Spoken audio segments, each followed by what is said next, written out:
इस फिल्म की कहानी एक ऐसे फ्लाइट की है जिसके पैसेंजर्स अचानक से टाइम ट्रेवल करके 1000 साल बाद पहुंच जाते हैं। तो आखिर ये हुआ कैसे और उन पैसेंजर्स के साथ हुआ क्या, वो गए कहां? चलिए जानते हैं आज की कहानी में। फिल्म 1989 में सेट है और हम हवा में एक अमेरिकी प्लेन को देखते हैं। पायलट हमेशा की तरह बातचीत कर रहे हैं जब अचानक प्लेन दूसरे प्लेन DC-10 से टकरा जाता है। इस कारण से मेन पायलट प्लेन का कंट्रोल खो देता है, जिसके वजह से प्लेन सीधा नीचे गिरने लगता है। समय खत्म होने के साथ पहला ऑफिसर इंजन को चेक करने जाता है, लेकिन वो देखता है कि हर एक पैसेंजर्स मर चुके हैं और उनकी लाशें को जला दी गई हैं। वो वापस कॉकपिट में आता है और इस बीच हम विमान के फर्श पर एक अजीब सा डिवाइस देखते हैं। अगले ही सेकेंड में पूरा जेट फट जाता है और क्रैश हो जाता है। इसके बाद ही नेशन ट्रांसपोर्टेशन सिक्योरिटी बोर्ड के इन्वेस्टिगेटर बिल स्मिथ और उनका असिस्टेंट विमान दुर्घटना के बारे में सुराग ढूंढ रहे होते हैं। वहाँ इन्वेस्टिगेटर डॉक्टर आर्नोल्ड मेयर नामक एक फिजिसिस्ट से मिलते हैं जो दुर्घटना के बारे में बहुत इंटरेस्टेड है। उसका मानना है कि कोई सुपरनैचुरल कारण हो सकता है जिस वजह से प्लेन गायब हुआ। इस बीच बिल को कॉकपिट वॉइस रिकॉर्डर सौंप दिया जाता है जिसका यूज करके वो इस प्लेन के पायलट की बातचीत को सुन सकते हैं।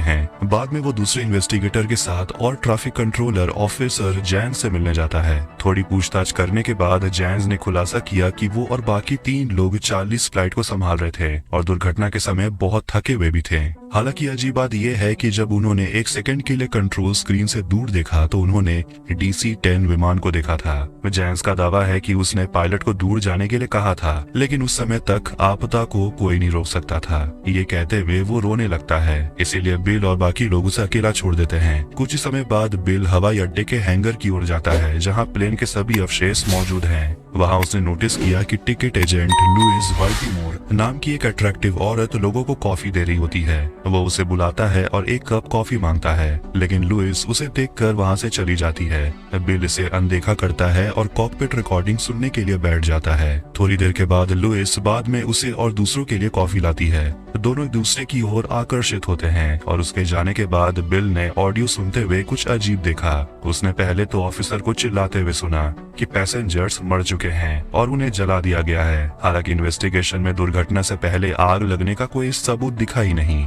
बिल जिम्नाशियम में एंटर करता है जहां शवों और उनके सामान की जांच की जा रही है। लीड एग्जामिनर बिल को एक डिजिटल घड़ी दिखाता है जो किसी तरह समय से पीछे चल रही है। इसके अलावा एग्जामिनर 2 दूसरे घड़ी लाता है जो भी पीछे की ओर चल रहे हैं, जिससे कंफ्यूजन और बढ़ जाती है। बाद में बिल को प्रेस कॉन्फ्रेंस में रिपोर्टर्स के सवालों का जवाब देना होता है और वो डॉक्टर आर्नोल्ड से मिलता है और ये पूछकर उस पर प्रेशर डालता है क्या उनकी टीम को दुर्घटना स्थल से कोई असामान्य चीज मिली है। लेकिन बिल सवाल का जवाब नहीं देता और कहता है कि ये सीक्रेट जानकारी है। प्रेस कॉन्फ्रेंस के बाद वो अपने होटल निकल पड़ता है। रास्ते में वो लुइस से टकराता है। बिल ने उसे एक कप कॉफी के लिए इन्वाइट किया, लेकिन लुइस कहती है हमें डिनर के लिए जाना चाहिए। फिर दोनों रोमांटिक हो जाते हैं।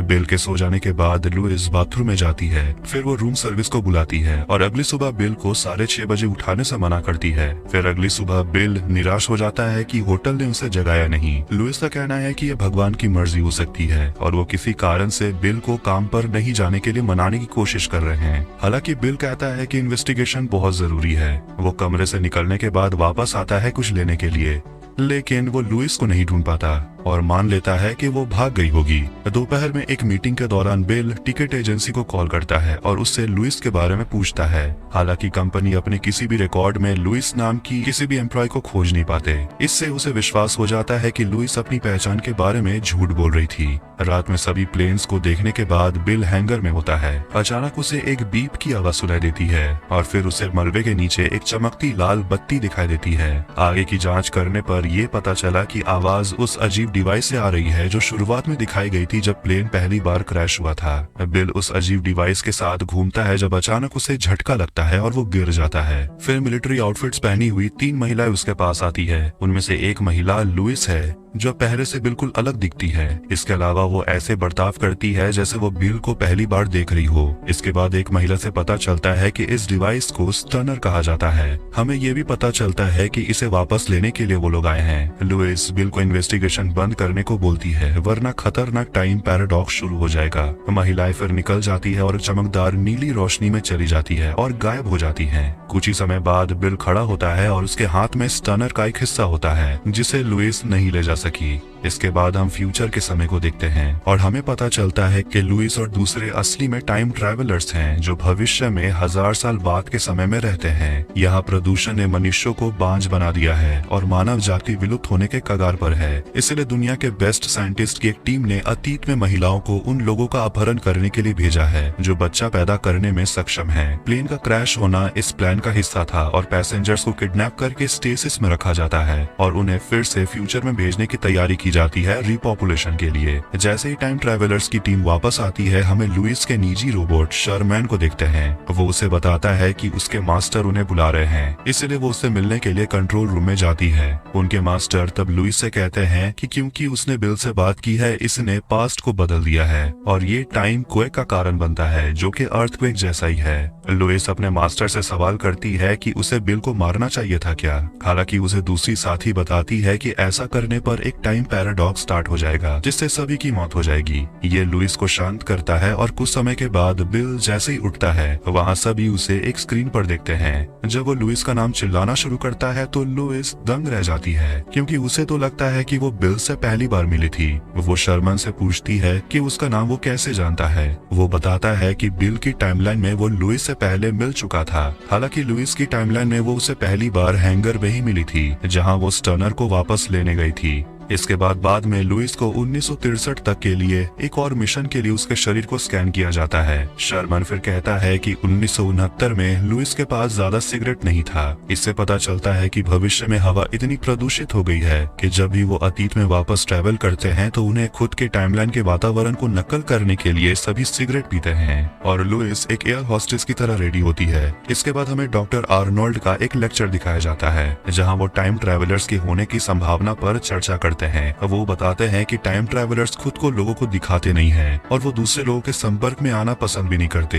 या वो केवल ऐसे लोगों के संपर्क में आते हैं जिन्हें फिर कभी दूसरे नहीं देख पाएंगे, जैसे कि वो प्लेन हादसा जिसमें बहुत सारे पैसेंजर्स मारे गए। वो ये दावा करके अपना लेक्चर खत्म करता है कि टाइम ट्रैवलर्स रियल में हैं। तो वहीं लुइस और दूसरे लोग टाइम मशीन से जंप लगाते हैं और 1963 में जाते हैं जहाँ वो एक प्लेन में दिखाई देते हैं। वो दूसरे एयर हॉस्टेस और पैसेंजर्स को बेहोश कर देते हैं उस टनल का यूज करने के लिए। जैसा कि वो ऐसा करते हैं, एक आदमी प्लेन को हाईजैक करने की कोशिश करता है। इसके वजह से एक टाइम ट्रैवलर को गोली लग जाती है। इस कारण वो अपने स्टनर को गिरा देती है जो एक लड़के को मिलता है। लुइस फिर अपने स्टनर का यूज उस आदमी को मारने के लिए करती है। थोड़ी देर के बाद लड़का उसे पीछे से स्टनर के बारे में बताने की कोशिश करता है, लेकिन लुइस उसे सुला देती है। बाद में प्लेन का पूरा आधा हिस्सा फ्यूचर में चला जाता है। ये पता चला कि 1963 में ये प्लेन क्रैश होने वाला था, इसीलिए फ्यूचर की इन टीम्स को अतीत में भेजा जाता है उन लोगों का अपहरण करने के लिए जो क्रैश से मर जाएंगे। इस तरह कोई मरता नहीं है क्योंकि जो लोग विमान दुर्घटना में मरने वाले थे उन्हें टाइम ट्रैवल करके भविष्य में लाया जाता है। फिर टीम पैसेंजर्स को विमान से बाहर ले जाती है और उन्हें क्लोन से रिप्लेस कर देते हैं जो पहले से ही मर चुके हैं, और बॉडीज को जला दिया जाता है जो इस बात को क्लियर करता है कि फर्स्ट सीन में ऑफिसर्स पैसेंजर को जला हुआ क्यों देखता है। उसके बाद मास्टर ने खुलासा किया कि वो आदमी जो प्लेन को हाईजैक करने वाला था वो कॉकपिट की ओर शूट करता है जिसे प्लेन क्रैश हुआ था। इसीलिए वो महिलाओं को कॉकपिट में एक बम लगाने का आदेश देता है ताकि अतीत को बदला ना जा सके और इस वजह से पैराडॉक्स को भी रोका जा सके। कॉकपिट के अंदर बम रखने के बाद टीम फिर विमान से उतर जाती है। बाद में घायल टाइम ट्रैवलर्स का कहना है कि उसने अपना स्टनर प्लेन में ही खो दिया था, इसलिए लूसी प्लेन में वापस जाती है और स्टनर को ढूंढती है। हालांकि कॉकपिट में बम में काउंटडाउन शुरू हो चुका है जिससे उसे उतरने के लिए मजबूर होना पड़ता है। अगले सीन में हम लुइस को बड़े ट्यूब्स के अंदर लोगों के साथ काउंसिल की मीटिंग में देखते हैं जो उन्हें भविष्य की कठोर परिस्थितियों के कारण जिंदा रहने में मदद करती है। काउंसिल का कहना है कि पहला स्टनर जो उन्होंने 1969 में खो दिया था वो बिल स्मिथ के कब्जे में है और दूसरा वो है जो 1963 में खोया हुआ डॉक्टर आर्नोल्ड मेयर के हाथों में आ जाएगा। अगर उन्हें पता चल गया कि ये क्या कर सकता है तो वो ये भी पता लगाने में सक्षम हो सकते हैं कि ये कैसे काम करता है और टाइम ट्रैवलर के बारे में सच्चाई का खुलासा कर सकते हैं। इसलिए लुइस और पूरी टीम 1969 में जाने का फैसला करती है जहाँ वो बिल को स्टनर मिलने से एक दिन पहले बिल से मिलेंगी और बिल को स्टनर को ढूंढने से रोकेंगी। फिर हम पास्ट के समय को देखते हैं जहाँ बिल ने लुइस से पहली बार एक कप कॉफी मांगा था। फिल्म में फिर वही होता है जो पहले हुआ था और ये भी समझ आता है कि लुइस बिल को पहले काम पर नहीं जाने के लिए मनाने की कोशिश क्यों कर रही थी। इससे पहले कि वो होटल जाते लुइस नॉर्मल चीजों से थोड़ा कुछ अलग करती है जो उसके टाइमलाइन में पॉसिबल नहीं है। अगले दिन जब बिल काम के लिए चला जाता है लुइस को फ्यूचर में बुलाया जाता है और इसीलिए जब वो लौटता है है तो बिल लुइस को कमरे में नहीं ढूंढ पाता। लुइस के लौटने के बाद वो एक और समय भूकंप को महसूस करते हैं, लेकिन ये बहुत ज्यादा ही तीव्र है। बाद में लुइस और मास्टर बिल को ऑब्जर्व करते हैं और महसूस करते हैं कि क्रैश की जांच करने के बजाय वो लुइस के बारे में कुछ जवाबों की तलाश कर रहा है। लुइस तब सोचती है कि बिल अब जाएगा डॉक्टर आर्नोल्ड मेयर से मिलने के लिए और उनसे वो लुइस और स्टनर के बारे में बात करेगा। फिर बिल आखिरकार आर्नोल्ड से मिलने जाता है और ये पता चला कि 1963 में खोया हुआ स्टनर आर्नोल्ड के पास है। आर्नोल्ड फिर उसे स्टनर दिखाता है, जबकि बिल स्टनर का वो हिस्सा भी दिखाता है जो उसे हैंगर में मिला था। तब वो दोनों इस बात से अनजान है कि बिल के पास असली में स्टनर का इनिशिएटर है। तब ये पता चलता है कि बिल भी उन पैसेंजर्स में से एक था जो 1963 में विमान में था और जिंदा रहने वाला एकमात्र इंसान था। असली में वो वही लड़का है जिसके कुछ बोलने से पहले ही लुइस उसे सुला देती है। इस डर में कि कहीं टाइम पैराडॉक्स स्टार्ट ना हो जाए, वो बिल और आर्नोल्ड से मिलने जाती है। बातचीत के दौरान आर्नोल्ड बिल के इनिशिएटर की मदद से स्टनर को फिर से जोड़ते समय गलती से खुद को मार लेता है। अब क्योंकि आर्नोल्ड जरूरी था गेट टेक्नोलॉजी के विकास के लिए जो टाइम ट्रेवल को संभव बनाता है, उसकी मृत्यु की वजह से टाइम पैराडॉक्स होता है जो पूरे भविष्य की सभ्यता को नष्ट कर देगा। दोनों पोर्टल के जरिए जाते हैं भविष्य में और देखते हैं टाइम क्वेक के कारण सब कुछ खत्म हो रहा है। अब इससे पहले कि सब खत्म हो जाए, जल्दी से सारे पैसेंजर्स को फ्यूचर में भेजना होगा, इससे पहले टाइम मशीन खराब हो जाए। इसीलिए मास्टर धीरे धीरे टाइम मशीन शुरू करते हैं और वो उन लोगों को जगाता है जिन्हें बेहोश करके रखा गया था। फिर वो उन्हें तुरंत टाइम पोर्टल पे जाने का आदेश देते हैं। हर किसी के पोर्टल के अंदर जाने के बाद बिल इसके बाद अंदर जाता है, लेकिन वो रुक जाता है क्योंकि लुइस का कहना है कि उसे वापस रहना होगा। हालांकि शर्मन उसे कहता है जाने के लिए और बिल के साथ एक नया जीवन शुरू करने के लिए। तभी ये पता चलता है कि लुइस बिल के बच्चे के साथ गर्भवती है, इसलिए दोनों पोर्टल के अंदर चले जाते हैं और गायब हो जाते हैं, जबकि धमाके के साथ ये टाइमलाइन तबाह हो जाता है। और इसी के साथ मिलेनियम मूवी यही एंड होती है। तो अगर आपको ये वीडियो पसंद आया तो वीडियो को लाइक करें, चैनल को सब्सक्राइब करें। मिलते हैं नेक्स्ट वीडियो में। Take care.